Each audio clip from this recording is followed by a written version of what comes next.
pour ça, il fallait créer des entrées. Il y avait une seule entrée, celle qu'on a vue tout à l'heure en photo, celle qui est place de l'hôpital, où tout le monde rentrait, évidemment, celle qui est en haut à droite de l'écran, et on a décidé de créer un maximum d'entrées pour pouvoir traverser l'Hôtel-Dieu. C'est ce que vous voyez ici, par ces petites flèches rouges, de façon à pouvoir aussi bien rentrer, mais traverser complètement l'Hôtel-Dieu et passer d'une cour à une autre. Voilà le projet demain, avec ces rez-de-chaussée commerciaux, rez-de-chaussée qui étaient commerciaux à l'origine, puisque comme on vous l'a dit tout à l'heure, pour l'hôpital, il fallait rentrer de l'argent pour soigner les malades. Donc quand Soufflot a été en charge de ce projet, on lui a imposé de faire des boutiques au rez-de-chaussée.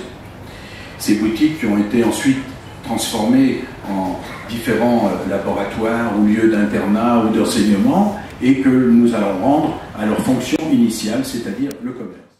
Cet espace commercial, vous voyez qu'on verra, on s'est arrangé pour qu'évidemment on maintienne la vue sur le dôme Pascalon que vous avez vu tout à l'heure.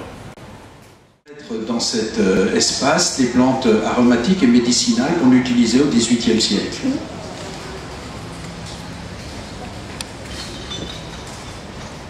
Un autre espace, une autre cour, qui est la cour propre, on va dire, à l'hôtel, qui sera moitié jardin, moitié terrasse.